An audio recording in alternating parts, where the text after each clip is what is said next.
buenos días, buenas tardes, buenas noches, depende del momento que el tiempo de la Biblia se escuche, porque como ustedes saben, con el canal de YouTube es posible.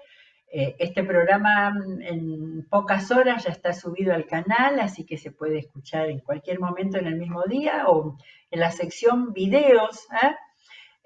Ahí aparecen este y los últimos también, de manera de no perder el hilo de lo que estamos leyendo en la Biblia en este tiempo, en el tiempo de los jueces. Hoy vamos a encontrar, además de la historia de Sansón, en el momento culminante, vamos a encontrar algunos elementos, bueno, como todos los relatos, ¿no? Creo que no se puede decir nada de los otros, pero de encontrar algunas cosas para entender el propósito de Dios, para entender lo que Dios enseña y lo que pasa cuando no se cumple lo que Dios enseña. De manera que eh, puro eh, lectura de la Biblia con comprensión, para poder entender lo que significan aún los relatos más conocidos. El de hoy, el comienzo del de hoy, es un relato sumamente conocido.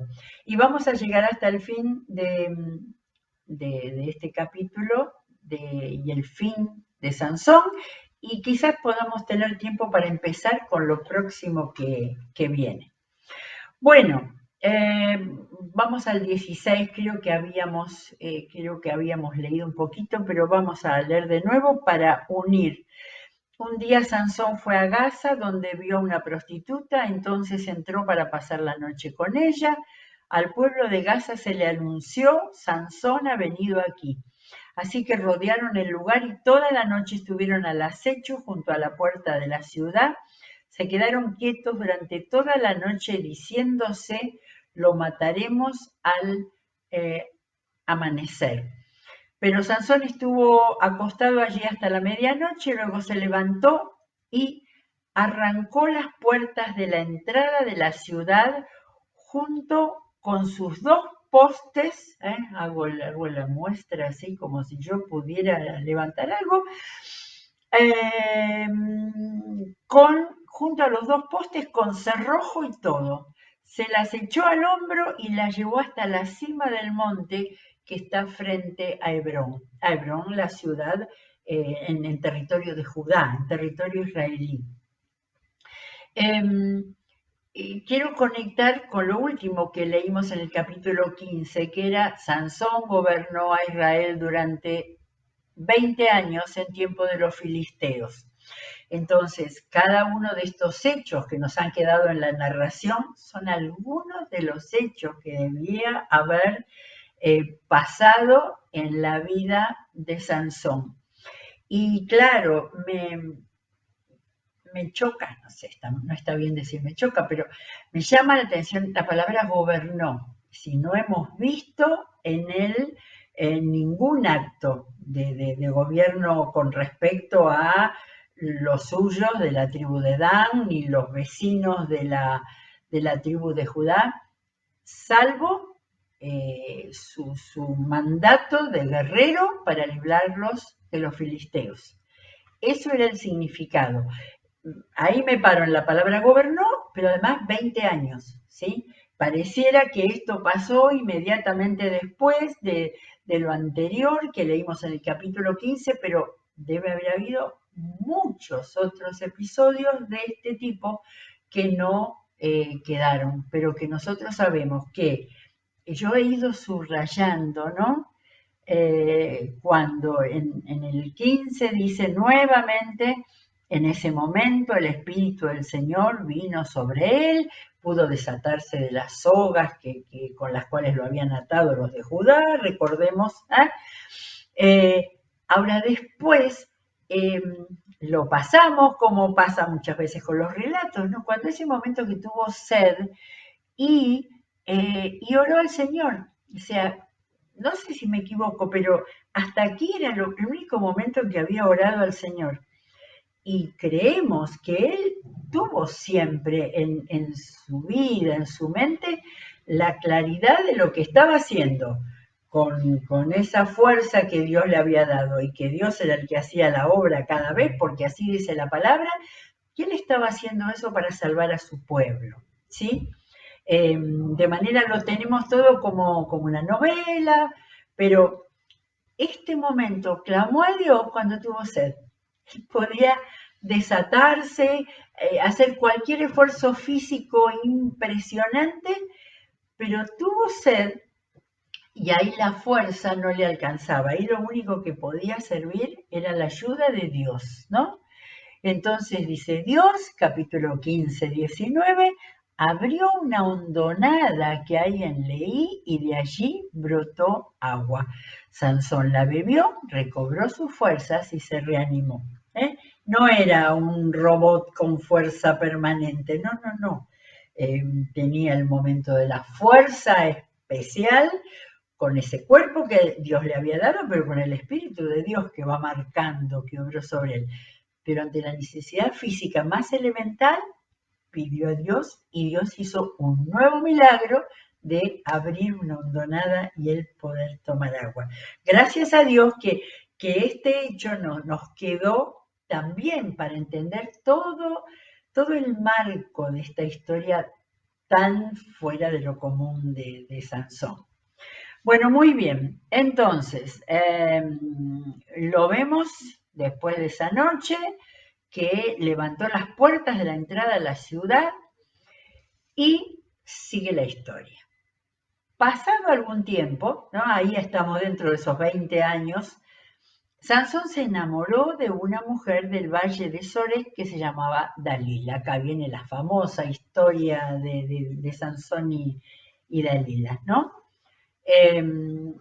De manera que su vida sentimental tuvo un montón de situaciones diferentes, ¿no? Desde esposa al principio, pero acá nos da ese dato. Los jefes de los filisteos fueron a verla y le dijeron, sedúcelo para que te revele el secreto de su tremenda fuerza y cómo podemos vencerlo, de modo que lo atemos y lo tengamos sometido. Cada uno de nosotros te dará 1.100 monedas de plata. De manera había dinero acá. Y había ido la intención de ver el poder de seducción de esa mujer. No dice nada de quién era Dalila. Dalila le dijo a Sansón, dime el secreto de tu tremenda fuerza y cómo se te puede atar y dominar. Fíjense que no le habían dicho de matarlo, ¿no? Le dijeron para atarlo y dominarlo. Es posible que ella lo quisiera también. Sansón le respondió, si se me ata con 7 cuerdas de arco, que quiere decir cuerdas nuevas, que todavía no estén secas, me debilitaré y seré como cualquier otro hombre. Los jefes de los filisteos le trajeron a ella 7 cuerdas de arco que aún no se habían secado y Dalila lo ató con ellas. Estando unos hombres al acecho en el cuarto, ella le gritó, Sansón, los filisteos se lanzan sobre ti. Ella le habrá dicho, vamos a hacer una representación. Ahora, ¿cómo tenía varios hombres en el cuarto? Tendría grandes salones, no lo sé. Pero él rompió las cuerdas como quien rompe un pedazo de cuerda chamuscada. ¿Vieron chamuscada que enseguida se rompe? De modo que no se descubrió el secreto de su fuerza. Dalila le dijo a Sansón, te burlaste de mí, me dijiste mentiras y vamos, dime cómo se te puede atar. Si se me ata firmemente con sogas nuevas sin usar, le dijo él, me debilitaré y seré como cualquier otro hombre. Es evidente que él tampoco no confiaba en ella, ¿no? Relaciones sin confianza están listas para la traición. Mientras algunos filisteos estaban al acecho en el cuarto, Dalila tomó sogas nuevas y lo ató. Y luego le dijo, Sansón, los filisteos se lanzan sobre ti. Pero él rompió las sogas que ataban sus brazos como quien rompe un hilo. Entonces Dalila le dijo a Sansón, hasta ahora te has burlado de mí y me has dicho mentiras. Dime cómo se te puede atar. Si entretejes las 7 trenzas de mi cabello con la tela del telar, y aseguras esta con la clavija, respondió él, me debilitaré y seré como cualquier otro hombre. Entonces, mientras él dormía, Dalila tomó las 7 trenzas de Sansón, las entretejió con la tela y las aseguró con la clavija. Una vez más ella le gritó, Sansón, los filisteos se lanzan sobre ti.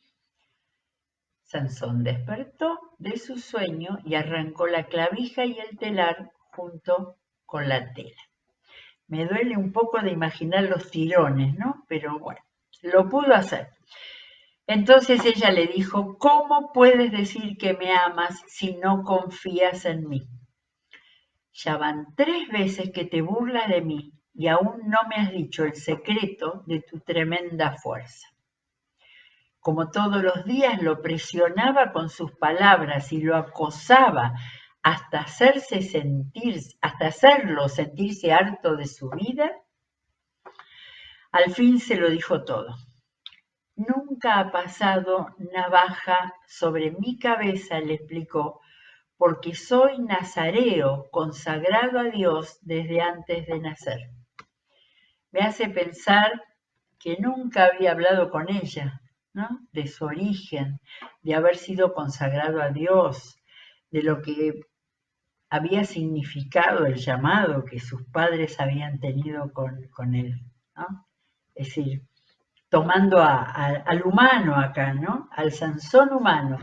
Estaba a punto de quebrar el contrato con Dios que le había dado el poder. Seducido por una mujer, dejó perder eso. Si se me afeitara la cabeza, perdería mi fuerza y llegaría a ser tan débil como cualquier otro hombre. Tampoco nosotros sabíamos que ese era el origen de su fuerza, salvo saber que se la había dado Dios. Cuando Dalila se dio cuenta de que esta vez le había confiado todo, mandó llamar a los jefes de los filisteos y le dijo, vuelvan una vez más, que él me lo ha confiado todo. Entonces los gobernantes de los filisteos regresaron a ella con la plata que le habían ofrecido. Qué importante era eso, ¿no? Después de hacerlo dormir sobre sus rodillas, ella llamó a un hombre para que le cortara las 7 trenzas de su cabello. Así comenzó a dominarlo y su fuerza lo abandonó. Qué tremendo, pocas palabras, ¿no? Pocas palabras. El relato había venido lentamente, detalladamente y ahora pocas palabras para encontrar el fin de un guerrero, ¿eh? Luego ella gritó, Sansón, los filisteos se lanzan sobre ti. Sansón despertó de su sueño y pensó, me escaparé como las otras veces y me los quitaré de encima. Pero no sabía que el Señor lo había abandonado. Hay mucho como para pensar con respecto a esto, ¿sí? Como él había salido adelante por 20 años, de todas las pruebas en las cuales los filisteos trataron de sujetarlo, de dominarlo, para después terminar con él seguramente. Pero esta última, en la que él había dado testimonio de lo que era para el Señor. Y ahí, no por culpa del testimonio, pero ahí ya se había entregado, ¿sí? Y entonces su fuerza lo abandonó primero, pero después él supo que el Señor lo había abandonado. Entonces los filisteos lo capturaron, le arrancaron los ojos y lo llevaron a Gaza, a la gran ciudad importante de los filisteos. Lo sujetaron con cadenas de bronce y lo pusieron a moler en la cárcel. Es interesante que no lo mataron, ¿sí? Y le pusieron a hacer una tarea porque evidentemente no tenía la fuerza sobrenatural, pero era un forzudo, de modo que lo pusieron ciego a moler en la cárcel. Pero en cuanto le cortaron el cabello, le comenzó a crecer de nuevo. Y entonces acá viene el último capítulo de su vida. Los jefes de los filisteos se reunieron para festejar y ofrecerle un gran sacrificio a Dagón, su dios. Había luchado en el nombre del Señor para liberar por lo menos a Dante y a Judá, a Dan y a Judá, las dos tribus, y estaba haciéndolo en el nombre del Señor. Y ahora sí que había caído en manos del enemigo, que no lo mataron porque, acá es lo que dice, ¿no? Porque lo que habían querido era tenerlo vivo para ofrecerlo, y haciendo ellos un gran sacrificio a Dagón, su dios. Y cantaban: nuestro Dios ha entregado en nuestras manos a Sansón, nuestro enemigo. Cuando el pueblo lo vio, todos alabaron a su Dios diciendo, en el libro donde tenemos todas las alabanzas al Señor de señores, acá tenemos que tener la alabanza a Dagón, diciendo, nuestro Dios ha entregado en nuestras manos a nuestro enemigo, al que asolaba nuestra tierra y multiplicaba nuestras víctimas. Cuando ya estaban muy alegres, gritaron, saquen a Sansón para que nos divierta. Así que sacaron a Sansón de la cárcel y él les sirvió de diversión. Interesante pensar en el triste final del hombre, ¿no? Del humano, de este humano. Cuando lo pusieron de pie entre las columnas, o sea que ahí había, no sé si en algún momento, sí, dice a ver dónde estaban, Sansón le dijo al muchacho que lo llevaba de la mano, ponme donde pueda tocar las columnas que sostienen el templo para que me pueda apoyar en ellas. En ese momento el templo estaba lleno de hombres y mujeres. Todos los jefes de los filisteos estaban allí y en la parte alta había unos 3.000 hombres y mujeres que se divertían a costa de Sansón. Imaginemos lo grande que era ese templo. Entonces Sansón oró al Señor una vez más. Oh soberano Señor, acuérdate de mí. Qué conciencia tenía de que Dios lo había abandonado. Acuérdate de mí, oh Dios, te ruego que me fortalezcas solo una vez más y déjame de una vez por todas vengarme de los filisteos por haberme sacado los ojos. Luego Sansón palpó las dos columnas centrales que sostenían el templo y apoyó contra ellas la mano derecha sobre una y la izquierda sobre la otra. Y gritó, muera yo junto con los filisteos. Y ahí no nos dice que el Espíritu del Señor vino sobre él. No sabemos si esa fue voluntad del Señor sobre él y sobre todos los que estaban ahí, o fue la entrega de su vida para hacer lo que acá nos va a contar. Gritó, muera yo junto a los filisteos. Luego empujó con toda su fuerza recuperada, y el templo se vino abajo sobre los jefes y sobre toda la gente que estaba allí. Fueron muchos más los que Sansón mató al morir que los que había matado mientras vivía. Yo creo que ese fue un sacrificio, ¿no? No fue orden del Señor, sí fue un sacrificio por todo lo que había desperdiciado, de lo que podía haber hecho. Pero así terminó. Y fueron muchos más los que Sansón mató al morir que los que había matado mientras vivía. Sus hermanos y toda la familia de su padre descendieron para recogerlo. Lo llevaron de regreso y lo sepultaron entre Sora y Estaol en la tumba de su padre Manoa, de manera que su padre no vio el final de Sansón. Y termina el capítulo 16 y termina este episodio tan importante dentro de la vida de los jueces.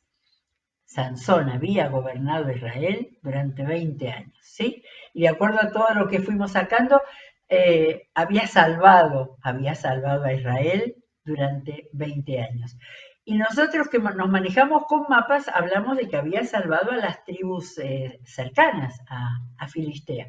Sin embargo, el relato bíblico dice que había gobernado a Israel, como que hubiera sido un tiempo de bonanza para todas las demás tribus.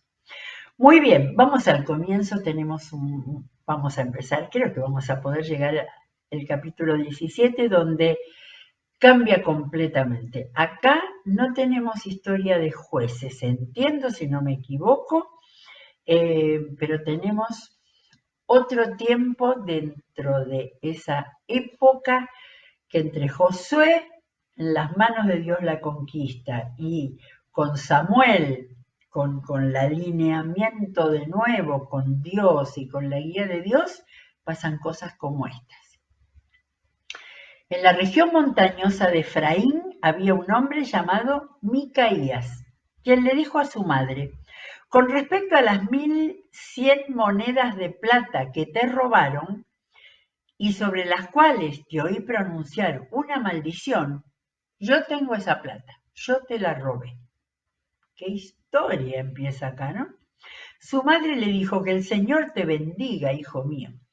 Cuando Micaías le devolvió a su madre las 1100 monedas de plata, ella le dijo: solemnemente consagro mi plata al Señor. Bien, bien. Para que mi hijo haga una imagen tallada y un ídolo de fundición. Qué locura estos israelitas con hacer imágenes e ídolos con plata fundida. Ahora pues te la devuelvo. Cuando él le devolvió la plata a su madre, ella tomó 200 monedas de plata y se las dio a un platero, quien hizo con ellas una imagen tallada y un ídolo de fundición, que fueron puestos en la casa de Micaías. Una imagen tallada y un ídolo de fundición. Este Micaías tenía un santuario. Hizo un efod, ¿se acuerdan del sacerdote ese todo bordado de los sacerdotes? Y algunos ídolos domésticos, y consagró a uno de sus hijos como sacerdote. Y aquí viene el versículo 6, extraordinariamente típico. Estamos un poquito más allá del centro del libro de los jueces. En aquella época no había rey en Israel. Cada uno hacía lo que le parecía mejor. Esto muestra, y ya lo hemos visto en algún otro momento, en que esto fue escrito después en el tiempo de los reyes o después del tiempo de los reyes, por la claridad, esta explicación de que esto pasaba, que cada uno hacía lo que le parecía. Encontré creo que es bueno, porque como la Biblia es una unidad y que hay que leerla como una unidad, encontré un versículo en el libro de Deuteronomio donde acá estaba la idea, pero fíjense la idea de lo que Dios le hablaba a Moisés en el tiempo de la caminata por el desierto rumbo a la conquista. Dice: ustedes no harán allí, les está diciendo Dios, ustedes no harán allí lo que ahora hacemos aquí, donde cada uno hace lo que mejor le parece, pues todavía no han entrado en el reposo ni en la herencia que les da su Dios. Estos del tiempo de los jueces habían entrado en el reposo y en la herencia, tal como acá dice, que el Señor les había dado. Y hasta ahora se apartaban y Dios les levantaba un juez para que los salvara. Pero estamos acá, tan tiempo atrás, en el Deuteronomio, donde Dios ya les estaba marcando. Había un tiempo en el desierto desordenado, pero después ¿Y qué pasó? Ahora, pero me voy a otro pasaje. Deuteronomio, cada vez que leo algo, digo, tenemos que leer completo el Deuteronomio, porque ahí está el corazón del mandato de Dios para formar a este pueblo de Israel. Tenemos a esta familia Micaías en la región de Efraín, donde se había mandado un ídolo, y tenía ídolos domésticos y tenía un santuario de idolatría. En Deuteronomio 4 dice, el día que el Señor les habló en Horeb, en medio del fuego, ustedes no vieron ninguna figura. Por tanto, tengan mucho cuidado de no corromperse haciendo ídolos o figuras que tengan alguna forma o imagen de hombre o de mujer. Dios mío, ¿qué pasó con la iglesia cristiana? Que llegó a ser ídolos, que llegó a ser esculturas, que llegó a ser estatuas. Dice, no corromperse haciendo ídolos o figuras que tengan alguna forma o imagen de hombre o de mujer, imágenes de animales terrestres o de aves que vuelan por el cielo o por el aire, o imágenes de animales que se arrastran o pesan. De lo contrario, cuando levanten los ojos y vean todo el ejército del cielo, es decir, el sol, la luna y las estrellas, pueden sentirse tentados a postrarse entre ellos y adorarlos. El mundo antiguo adoraba al sol, los griegos inventaron sus dioses, y los cristianos también tienen ídolos. Pueden sentirse tentados a postrarse ante ellos y adorarlos. Esos astros los ha designado el Señor y Dios de ustedes como dioses de todas las naciones que están debajo del cielo. Pero ustedes, el Señor los tomó y los sacó de Egipto, de ese horno donde se funde el hierro, para que fueran el pueblo de su propiedad, como lo son ahora. Y acá hay profecía de lo que iba a pasar. Acabo de leer Deuteronomio 4. Volvemos acá en aquella época, Jueces 17, en aquella época no había rey en Israel, cada uno hacía lo que le parecía mejor. Y leo el 7 y un poquitito más. Creo que podemos terminar este capítulo 17 que es corto. Un joven levita de la tribu de Leví, de Belén de Judá, donde iba a nacer Jesús, que era forastero de la tribu de Judá, salió de aquella ciudad en busca de algún otro lugar donde vivir. En el curso de su viaje llegó a la casa de Micaías en la región montañosa de Efraín, Judá, inmediatamente arriba está Efraín. ¿De dónde vienes?, le preguntó Micaías. Soy levita del Belén de Judá, contestó él, y estoy buscando un lugar donde vivir. Vive conmigo, le propuso Micaías, y sé mi padre y sacerdote, y yo te daré 10 monedas de plata al año, además de ropa y comida. Le dio trabajo, era levita, podía saber lo que Dios quería. Sin embargo, se enganchó con la casa de Micaías. Leo 11, 12 y 13.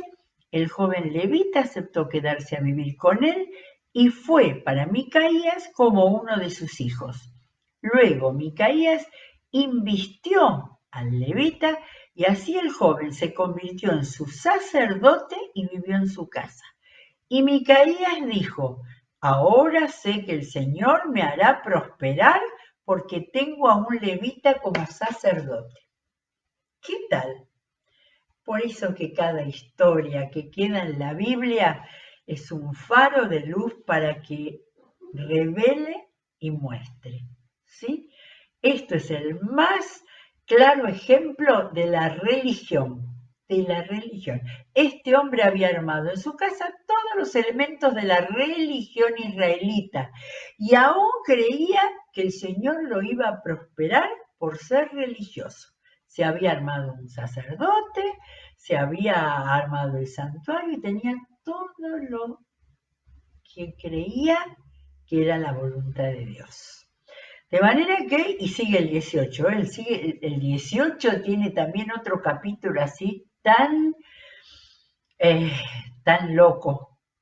porque nos va mostrando cómo es la posibilidad de desviarse el ser humano, ¿sí? De manera que quedamos acá, vamos a seguir, hemos dejado a Sansón con tristeza, ¿no? Aunque con su vida y con su muerte, él siempre cumplió la voluntad no perfecta de Dios, pero la voluntad final que Dios tenía y la que la vemos a lo largo de Jueces, que es la salvación de su pueblo. Seguiremos, si Dios quiere, en la próxima. Que Dios los bendiga ricamente.